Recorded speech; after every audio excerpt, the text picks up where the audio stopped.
আচ্ছা, আমাদের আজকে তো একটি প্রধান আলোচনার বিষয় এটি হয়ে দাঁড়িয়েছে এই সংবাদটি আসার পর থেকে যে আন্তর্জাতিক অপরাধ ট্রাইব্যুনালের একজন প্রসিকিউটর সাইদুর রহমান আপনার বিরুদ্ধে পত্রিকার প্রকাশকের বিরুদ্ধে রাষ্ট্রদ্রোহ ও তথ্য প্রযুক্তি আইন লঙ্ঘনের অভিযোগ এনেছে।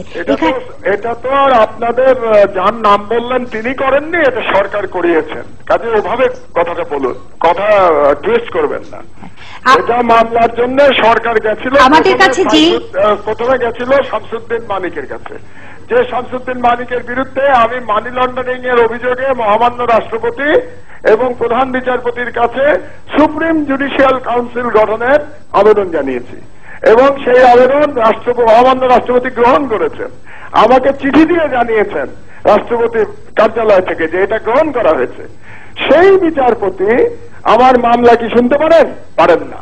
তো বাংলাদেশের বিচার ব্যবস্থা কোন পাতালে চলে গেছে এটা আরেকটা প্রমাণ শামসুদ্দিন চৌধুরী মানিকের আমার মামলা শোনা। এটা বোধহয় কোন আফ্রিকার জঙ্গলের কোন দেশে এই জিনিস হতে পারত না বিচারের নামে বাংলাদেশে। যেটা আমি সাইদুর রহমানের নাম বললাম কারণ সেই তথ্যই আমাদের হাতে আছে, সরকার করিয়েছে কিনা এটা আপনিই বলবেন, এটা আপনারই বলার কথা এবং আপনি বলেছেন। আপনি টেলিভিশন চালান, আপনি সকল তথ্য জানেন না? আপনি তো সকল তথ্য জানেন, তো আপনি সাইদুর রহমানের নাম বলছেন কেন? সাইদুর রহমান এবং এই রুল দেওয়া হয়েছে সন্ধ্যা 6টার সময়, আর 7টার সময় সিএমএম কোর্টে গিয়ে মামলা দায়ের করা হয়েছে।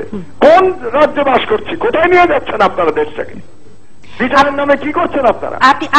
আপনি তো এখনো মুক্ত আছেন এবং আমাদের সঙ্গে কথা বলতে পারছেন। আমি এখনো বসে আছি পুলিশের জন্য। হোয়াট ডু মিন বাই মুক্ত থাকা? কিসের মুক্ত? বাংলাদেশে কে মুক্ত আছে? বাংলাদেশ একটা 54,000 বর্গ মাইলের কারাগার, 16 কোটি মানুষ এখানে চলে আছে। এখানে একটা মানুষ একটা ব্যক্তি বা একটা পরিবারের রাজত্বে পরিণত হয়েছে বাংলাদেশ।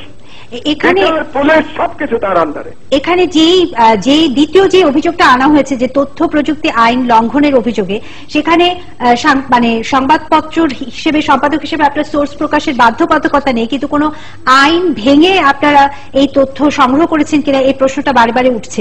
আপনি কি আমাদের দর্শকদের জন্য বলবেন যে আপনার এই 17 ঘন্টা ভাঙা হয়নি? আপনারা হয়তো ভুলে গেছেন যে এটা প্রথম এটা ইকোনমিস্টে উঠেছে। ইকোনমিস্ট প্রশ্ন করেছিল বিচারপতি নাসিমকে তার অনৈতিক কার্যকলাপের জন্য, এবং নাসিম সাহেব তখন তার রুলিং এ তিনি স্বীকার করেছেন যে তিনি অনৈতিক কাজ করেছেন এবং তিনি কথা বলেছেন যেটা কোনো বিচারপতি করতে পারেন না, এবং করার পরে তিনি রুল ইস্যু করেছেন এটা ইকোনমিস্টের বিরুদ্ধে, এবং ওই রুলিং এ তিনি বলেছেন যে এই হ্যাকিং এর দায়িত্ব ইকোনমিস্টের, এবং সেটার দায়িত্ব এখন তারা আমার দেশের ঘরে চাপাচ্ছে। এটাই অনৈতিক। ইকোনমিস্ট তো ছাপায়নি, আপনি আমাদের দেশে ছাপিয়েছেন।